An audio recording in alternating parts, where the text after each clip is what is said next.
Good evening, everyone. Chris Profi, Musically Obsessed.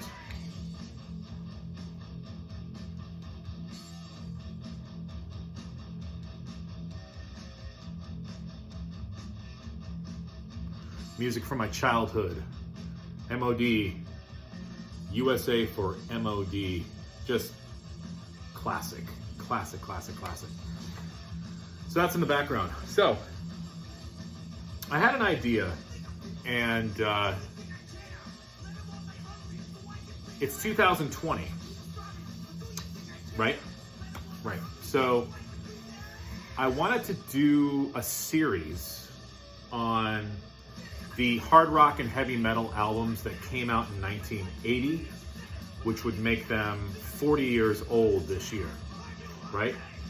90, 2000, 2010, 2020. Good. Yeah, I was never that good in math, but I was able to do that. So, albums that came out in 1980, hard rock and heavy metal, because there were a crap load of awesome albums. And they're turning 40 this year, which is amazing. And I mean, I guess it makes sense because I'm going to be 46 in October. So I've got to go get a lot of my stuff out of storage, but I was able to find some in this first series that I'm going to start off with. And some of these might be a little obscure, but got to start somewhere, right? The first album is by Budgie. And the album is called Power Supply. And again, all the albums that I'm going to be showing in this series came out in 1980. I first heard of Budgie through Metallica because, of course, they covered Crash Course for Brain Surgery on their Garage Days album back in the day. And I always loved that song, and I was like, who is this band? And Budgie kept coming up, and listened to them. Really cool stuff. This is a more heavy metal sounding album than some of their earlier stuff, but really, really cool.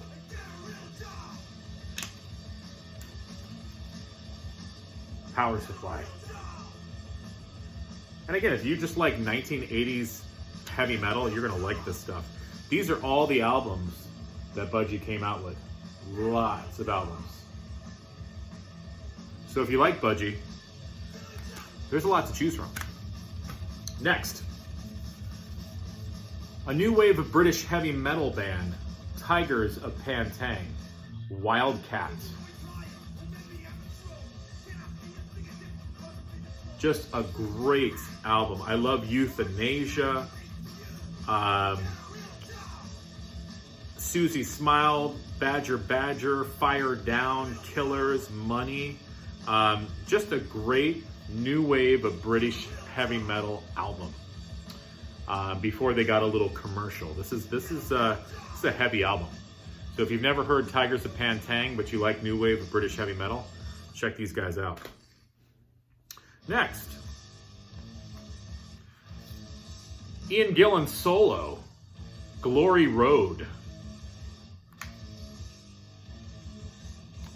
Now, what's cool about this album is when it was released back in 1980, it also came with a bonus album that was a thank you to Ian Gillan's fans. And it was, 10 extra tracks of just bonus Ian Gillan stuff. I love the post Deep Purple stuff that Ian Gillan did. And Glory Road is no exception. When he first started off with the Ian Gillan band, he was kind of doing like a proggy jazzy thing, which was cool. I liked it. But by Glory Road, it was all hard rock and heavy metal. So if you like classic Ian Gillan Deep Purple stuff, definitely check out Glory Road, and definitely check out his post Deep Purple stuff. Really good. What else?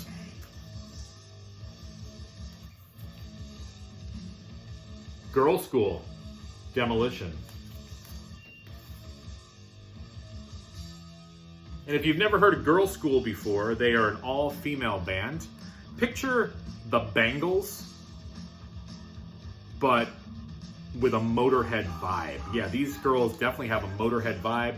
There's some punk in there, and definitely hard rock and heavy metal. So it's a little bit of Motorhead, a little bit of punk, a little bit of hard rock, a little bit of heavy metal. Girls School, I believe, toured with Motorhead, and Motorhead did some duets with Girls School. Very cool band. This is a re-release. And the vinyl is red. Now, to tell you the truth, I haven't listened to a lot of Girls School. This is the only Girls School I have. I found them because of Motorhead. And I'm drawing a blank on what the song was that Lemmy sang with them. Please Don't Touch, maybe, is it called? I loved it so much. So I definitely, heard a lot about Girls School. So, I've spun this album a couple times. I definitely want to give this some more listens, but very cool 1980 release. And the last one I want to show you. Crocus, Metal Rendezvous. I love Crocus. Some people think of them as a poor man's AC/DC. I can see that, but they're just a great hard rock band. What an awesome album. Heat Strokes is on here. Tokyo Nights, Lady Double Dealer, Backseat Rock and Roll. Just classic. So those are some of the albums that came out in 1980. Now, there are some really big albums that came out in 1982 that I'm going to be showing you in further series. But like I said, I have to dig those out. They're in storage right now. But we got some big ones coming up, like Black Sabbath, Iron Maiden. So stay tuned. This was just the first of the series. But hopefully I turned you on to a couple new things maybe that you've never heard of. And you know what? Happy birthday to these releases. 40 years old. All right. Enjoy the rest of your evening and listen to music.